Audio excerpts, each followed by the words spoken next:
66 दिनों का दोष समाप्त होगा तथा महाराजयोगों का निर्माण होने वाला है, जो निश्चित रूप से अत्यंत महत्वपूर्ण भी होगा, विशेष रूप से लाभ देने वाला है। जय श्री गणेश। नमस्कार, मैं आचार्य संजय द्विवेदी। मेरे समस्त प्रबुद्ध दर्शकों का मेरे चैनल पर हार्दिक स्वागत है। प्रिय दर्शकों, 9 ग्रहों में अत्यंत महत्वपूर्ण ग्रह, 9 ग्रहों में युवराज बुध, जो वर्तमान समय में कुंभ राशि में गोचर कर रहे हैं, राहु के साथ जड़ दोष में 66 दिन से ये यहां पर गोचर कर रहे हैं।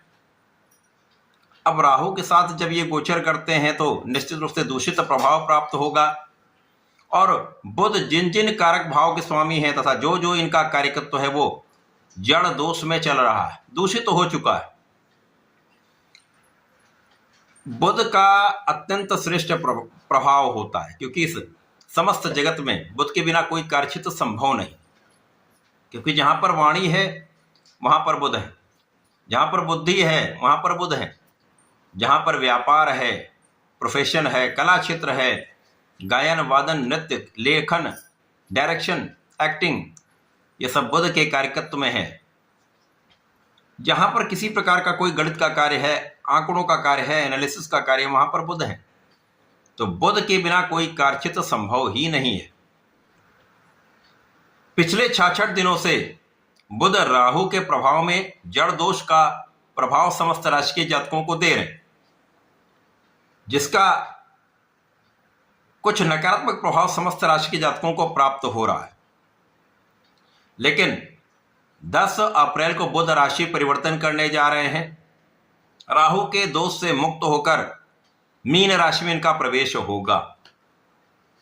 प्रिय दर्शकों, मीन राशि बुध की नीच राशि है, परंतु यहां पर इनका नीचत्व भंग रहेगा, जिसके कारण नीच भंग राजयोग का लाभ समस्त राशि के जातकों को प्राप्त होने वाला है। प्रिय दर्शकों, आज मैं मेष राशि के लिए युवराज बुध के इस राशि परिवर्तन का, दोष से मुक्त होने के पश्चात बुध का किस प्रकार का प्रभाव आपको मिलेगा, नीच भंग राजयोग का किस प्रकार का आपको लाभ मिलने वाला है, संपूर्ण विश्लेषण मैं पूर्ण तर्क के साथ करने जा रहा हूं। यदि कहीं पर कोई समस्या है तो उसका क्या निराकरण है, इसका विश्लेषण भी मैं करने वाला हूं। मेष राशि के लिए बुध आपके तृतीय तथा षष्ठम भाव के स्वामी, पराक्रम तथा षष्ठम भाव के स्वामी का गोचर आपके द्वादश भाव में प्रारंभ होने वाला है। द्वादश भाव त्रिक भाव है, निर्बलता का भाव, यहां पर इसको व्यय का भाव कहते हैं। अर्थात जो भी ग्रह यहां पर जाएगा उसके कार्यकत्व का यहां पर व्यय हो जाएगा, क्षय हो जाएगा। सूर्य चंद्रमा को कोई त्रिकदोष नहीं लगता।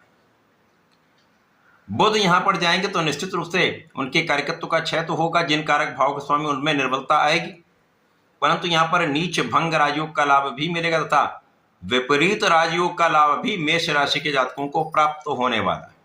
तो 2 महाराजयोगों का लाभ यहां पर मिलेगा तथा शनि के साथ इनका योग रहेगा, और प्रारंभिक समय में सूर्य भी यहां पर होंगे।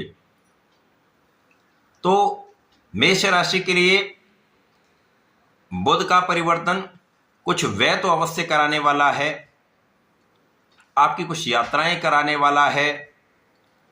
यदि आप विदेश जाना चाहते हैं या व्यापार के कारण कुछ आपकी यात्राएं हो रही, निश्चित रूप से आपको उसमें विशेष लाभ मिलेंगे। कुछ अप्रत्याशित लाभ भी आपको यहां पर प्राप्त हो सकता है, क्योंकि नीच भंग राजयोग का लाभ आपको प्राप्त हो रहा है, विपरीत राजयोग का लाभ आपको प्राप्त हो रहा है। तो जिन स्थितियों में आपको लगता है कि मेरा काम ये नहीं बन पाएगा, उन स्थितियों में भी आपके कामों में वृद्धि होने वाली, काम सफल होने वाले हैं। इस समय में शत्रुओं पर पूर्ण नियंत्रण होगा, रोगों पर पूर्ण नियंत्रण होगा, व्यय पर नियंत्रण होगा। यद्यपि यहाँ पर कुछ व्यय होंगे, लेकिन वो आपके लाभदायक व्यय होंगे, क्योंकि जब आप उनको करेंगे तो उनसे आपको लाभ की प्राप्ति अवश्य होगी।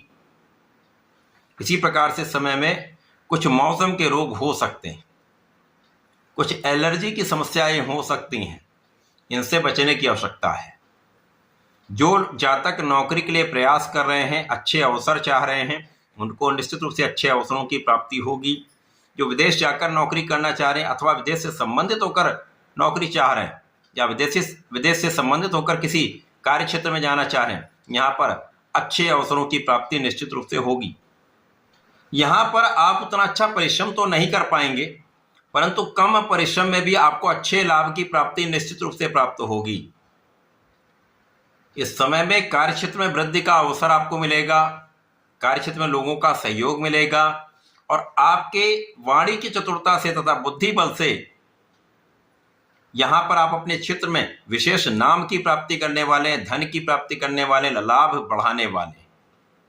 व्यापारिक भाव पहले से अधिक प्रबल होने लगेगा और आपके देश विदेश से संबंधित होकर जो व्यापारिक क्षेत्र हैं उनमें वृद्धि होकर अच्छा लाभ आपको मिलने वाला है।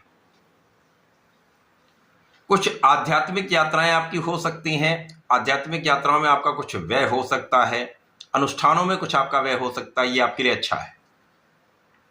इस समय में भाई बहनों का सहयोग मिलता है, विशेष रूप से बहन का सहयोग आपको प्राप्त होता है, घर की महिलाओं का सहयोग आपको प्राप्त होता है तथा गुरु से सहयोग तथा आशीर्वाद प्राप्त होता है। इस समय में यहां यदि आप अपने किसी भी प्रकार के एडिक्शन से बचते हैं, किसी प्रकार के व्यसनों से बचते हैं, बिना कारण यात्राओं से बचते हैं तथा खाने पीने पर यदि आप नियंत्रण करके इस माह में रहते हैं, जब बुध का ये गोचर आपके 12वें भाव में चल रहा है, तो आपकी स्वास्थ्य समस्याएं कम से कम होंगी। इस समय में आपको विचार करके बात करना चाहिए, क्योंकि जल्दीबाजी में यदि आप बोलेंगे तो वहां पर कुछ काम बिगड़ सकते हैं। अतः बोलने से पहले विचार अवश्य कर लें। लेकिन आपके नेतृत्व की क्षमता अच्छी रहेगी, आपके ज्ञान की क्षमता अच्छी रहेगी, जिससे आप परिस्थितियों का सही निराकरण करते हुए आगे बढ़ पाएं, समस्याओं का निराकरण करके आप अपने क्षेत्र में लाभ ले पाएं। अब क्योंकि ये व्यय का भाव है तो इनके कार्यकत्व में तो व्यय होगा ही, तो जो जातक बोलने से संबंधित कार्यों में हैं उनको संतुलित व्यवहार करना चाहिए, संतुलित बात करनी चाहिए। बिल्कुल जो सही है, जो सही एनालिसिस करके आप बताएंगे वो सही भी होगा और आपके लिए कोई नकारात्मकता नहीं प्राप्त हो। जो व्यापारी गण हैं उनको अनावश्यक व्यय से बचना चाहिए, जो नौकरी में है उनको अनावश्यक विवादों से बचना चाहिए। यदि इस समय आप इन सब चीज़ों पर नियंत्रण कर लेते हैं तो निश्चित रूप से ये समय आपके लिए लाभकारी है, क्योंकि इस समय में लग्नेश के साथ भी आपका गोचर है तो बहुत सारी समस्याओं का निराकरण यहाँ होगा। इस समय में जीवन साथी के साथ कुछ तनाव हो सकता है, कुछ सामंजस्य में कमी हो सकती है। अतः यहाँ पर बहुत संतुलित, बहुत संयमित आपको ये व्यवहार करना होगा। यदि इन बातों का आप पालन कर लेते हैं और गणपति महाराज के समय आप आराधना करते हैं, ओम गंग गणपतये नमः का नित्य जप करते हैं, संकट नाशन गणेश स्तोत्रम के यदि एक बार भी पाठ कर लेंगे तो विशेष लाभ मिलेगा तथा प्रत्येक शनिवार को यदि ओम प्राम प्रीम प्रोम शनिश्चराय नमः का जप करते रहते हैं तो विशेष लाभ प्राप्त होंगे, समस्याओं का निवारण अवश्य होगा। तो ऐसा करके इसका लाभ लें। धन्यवाद, नमस्कार।